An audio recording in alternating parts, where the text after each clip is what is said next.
Good morning mga ka-brothers. So kita-kits na naman, magpipishing na naman ang ka-brothers. So yan, maaga-maga. Si Mary yung aking kasama. Kami dalawa yung naghulog ng lambat kapon. Bali magdabagang hulog namin. So at dito na din mga ka-brothers. So ngayon ay babatak na kami. Malapit na dito kami sa lambat. Yan dyan. So kaya sa Temere lang yung aking kasama mga ka-brothers, dahil sa Temere lang talaga yung available na. Yung aking dalawang kuya ay busy na. Siyempre alam nyo na kung anong mga trabaho noon. Si Bayaw ay nasa Iloilo na ulit. So bakan ko na lang kung makakauwi siya sunod. So kami ulit ni Temere, or minsan yung aking asawa, kami tatlo. Okay. Yeah. Iyon.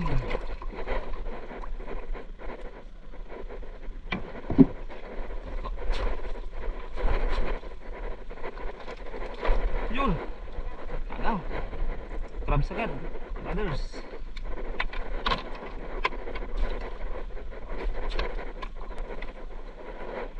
Oh, bungog.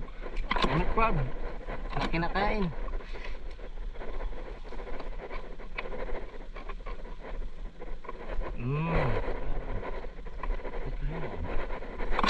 Aral. Suke. Bulbes. Aral. Masayag ang bulan. Masamayag ang bulan. Hindi kita motoran.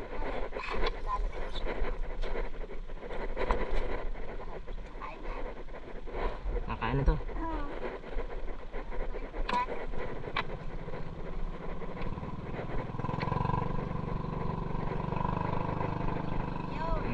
Lawat.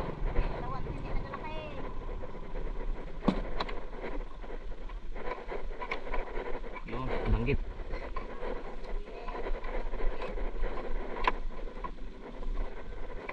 Yun. Oh, kagabi pa yan.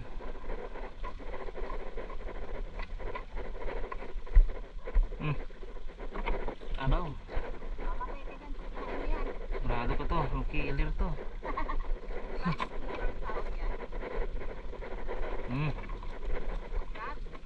Abo, masabuyag ang buwan. Mga globes.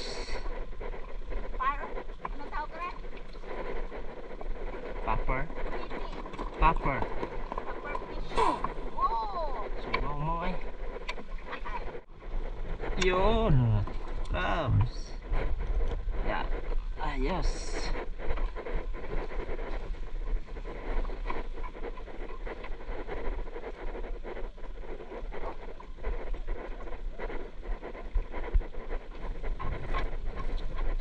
Aron.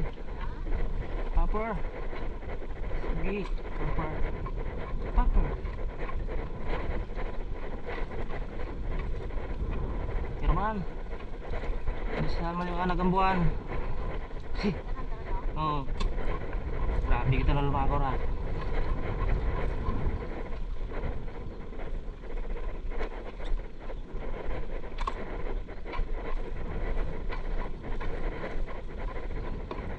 Araw.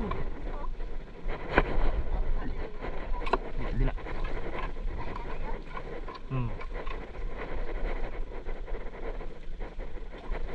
Ayun, mga dagit.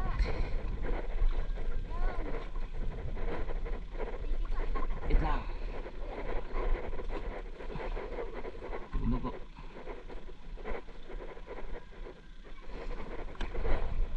Yun, dagit.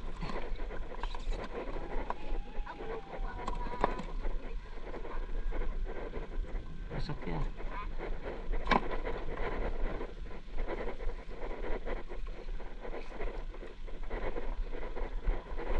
Yun, barok-bok.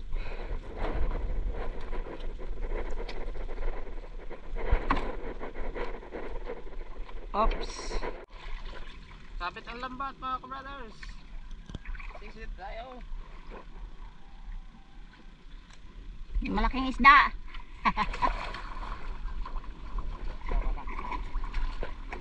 Ako mabatak.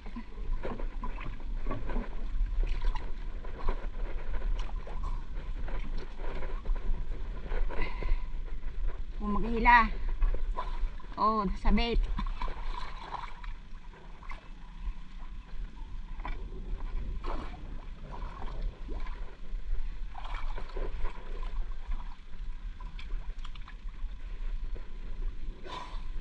Yun, danggit.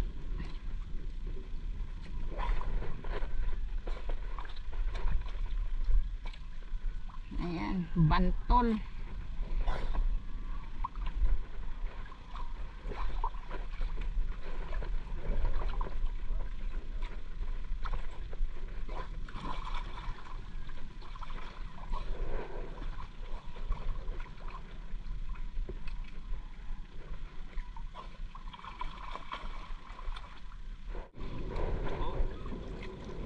Yan.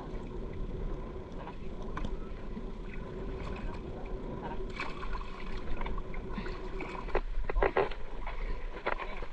Ha?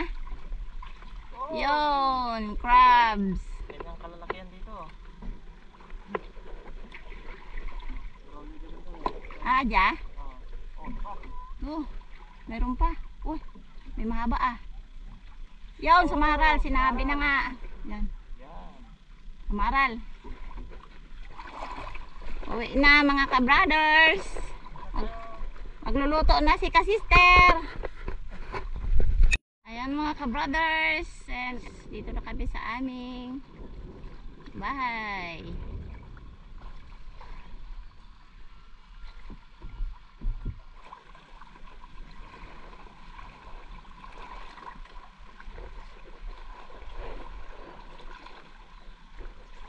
Yeah. Ating cracks.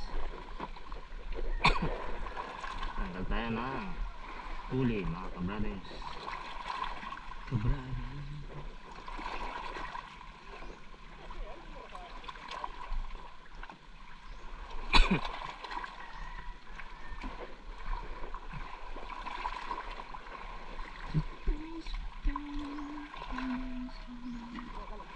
So mga ka-brothers, lulutuin daw to na ito Mary. So ang mapakinabangan natin dito ay yung kanyang atay. Masarap ang atay niyan. Saka ito, barokbok.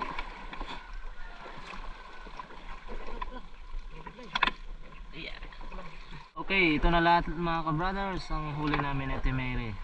Yan. So iba na to, i-reject naman yan. Ito yan. Ewan kung anong gawin natin Mary dyan.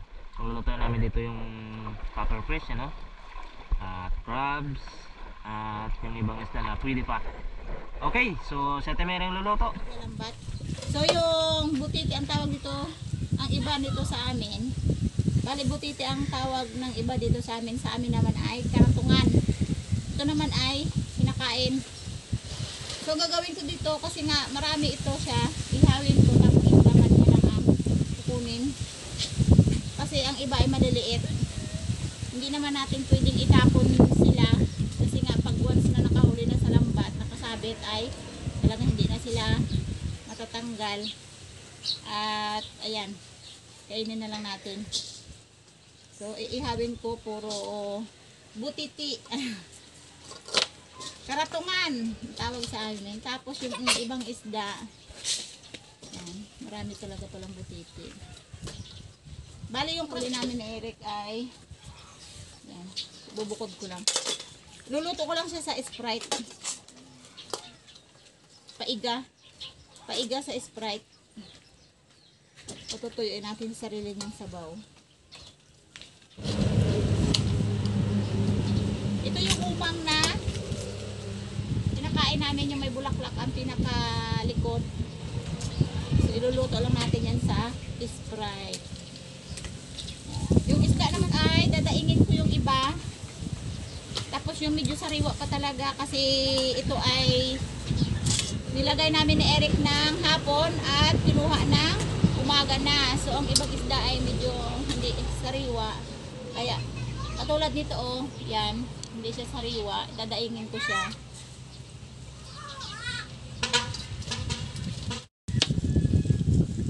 Dali yung talakitok natin ay hindi na masyadong sariwa. Daing lang talaga ang pwede dito.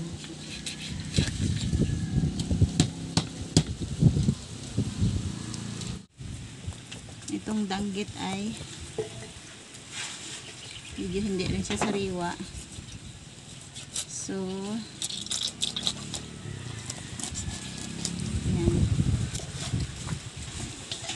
Magkataon na si ka-brother Ed ay magbakasyon dito. Yan, papadala natin sa kanya yung dinaing ko.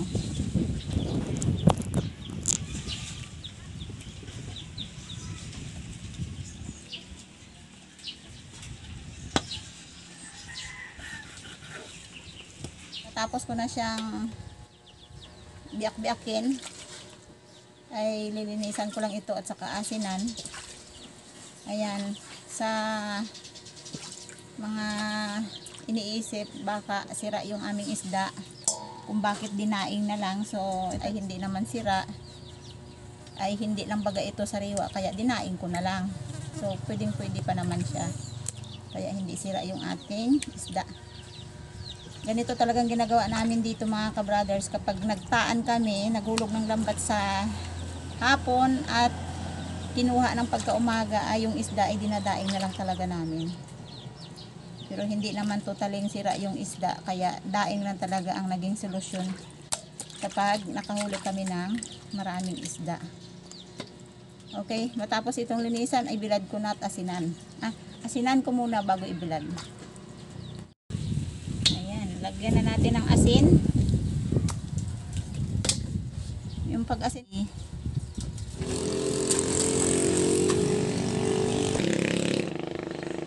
Ka-brothers, pag nagpunta dito si ka-brother Ed, yan, papadala natin yung tuyo. Pero pag hindi siya magpunta, lulutuin syempre natin. Kainin. First, ihawin natin siya ng direct sa baga.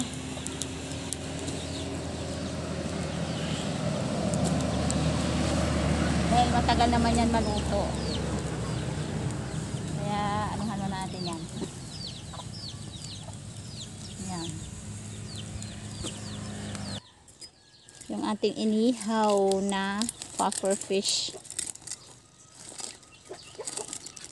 Ito ay kapag nakuha natin yung sa loob niyan, sinusunog yung tinik.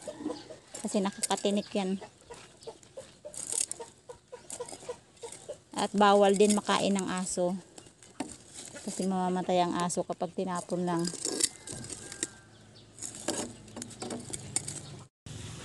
Ka-brothers, ito na ang ating crabs. Ayan. Ba?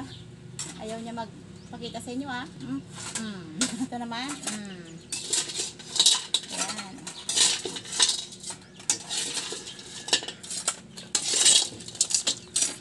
Pare, mochin.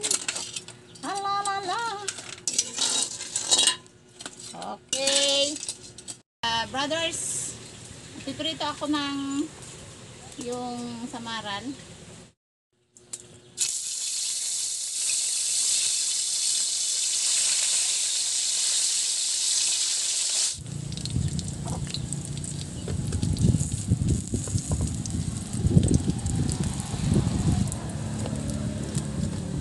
Mga ka-brothers, kakain na kami with my Bebelag at si Ate Mere. So yan talaga ang maging kasama ko habang busy yung aking dalawang kapatid. At alam nyo na, si Bayaw bumalik na po sa Iloilo kasi magtatrabaho. May ibang nasikaso pa doon. Ayan. At siyempre, yung aming huli lang kahit munti. At yung mga isda ay binilad na Ate Mere. Ito lang yung napakinabangan kasi yung iba medyo may tama. Na. Pero hindi naman sila. Hindi naman sira. And then may mga bulang itim kami. yung mga puffer fish. Puffer fish. Ito po ang sikat sa amin na na ginagawa lang sa puffer fish na yan. Iniihaw. And then yung kinukuha lang dyan ay yung ibang laman or tsaka yung mina yung atay masarap. Masarap. Ayan. So, Ang sasawa nun ay ito Ayan. Suka. Suka. Kala ko gato rin. Suka. Suka. Na kung gusto may tuyo. Tapos masarap yan kung may chili ay mainit na ngayon. Huwag tayo ng chili. Yun.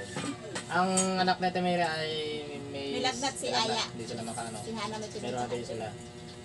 So kain na tayo. May maingay. May pan po kami kasi sobrang init. Hindi kaya. So ayan, magpipray kami mga ka-brothers. Okay. Thank you Lord sa favor. Salamat sa pagpapala. Salamat sa buhay. In Jesus' name. Amen. Kain na. Ayan. Ito ay ano. Ganyan lang yan oh. Natayo kita. Ayan mga ka-brothers. Ganito lang yan oh. Sa mga hindi pa alam. Ayan. Bali yung tinik na to, kapag natanggal na dito sa katawan niya ay ibabalik din sa apoy. Sinusunog. Kasi delikado sa Kasi aso. delikado baka makain ng aso, Mga mamamatay. Mga wild na aso dito sa amin marami. So ayan lang siya. Oh. Wow. Ito ang pinakamasarap na Atay. mga ka-brothers, ito yung Yan. atay. Yan, kailangan marunong talaga kumain ng mga gustong kumain ng puffer fish. Ito yung puffer fish na hindi nakakalason. Yan. Yan. Lagay naman dyan. Ito yung liver niya, hindi siya pwedeng kainin. So, dito naman ay mayroon yan sa loob na yung pinakalaman niya. Yan. Yun. Ito yung kinakain. Puro laman niya yan. Oo. Laman ng isda na yan. Sausaw lang sa suka yan. Sa okay usaw na sa yan. suka or may tuyo. Yan. Ito ay laman din yan, oh. Sa kanyang Bandang ulo. Panga. Panga. Oo. Kung malaki ang puffer fish, mas masarap. Lalo kung gagataan na siya. Pero pag maliit, iniihaw lang namin. So, sawa na isuka. Pinakalaman. Ayan. Okay na yan. Okay na yan. Ganun din ang gagawin sa iba na yan. Yung mga sa mga liliit, ganyan din. Binibiyak yan tapos kinukuha yung Parang prutas lang. puta. Oo. Buksan. Pero Oo. kailangan lang talagang medyo ingat-ingat kasi yung tinik nga. Oo, masakit sa tinik. Oo, masakit din makatinik kahit medyo sunog-sunog. Yan. May laman din yan. Kayong ano siya. Maliit Yan. lang nga. Oo, maliit. Pero ay pinagtsatsagaan namin ng ganito. Lalo Kasi kung walang masarap. ulam. Iba rin ang sarap niyan. Mataba. Okay, so Mataba. ganun lang. Kain na!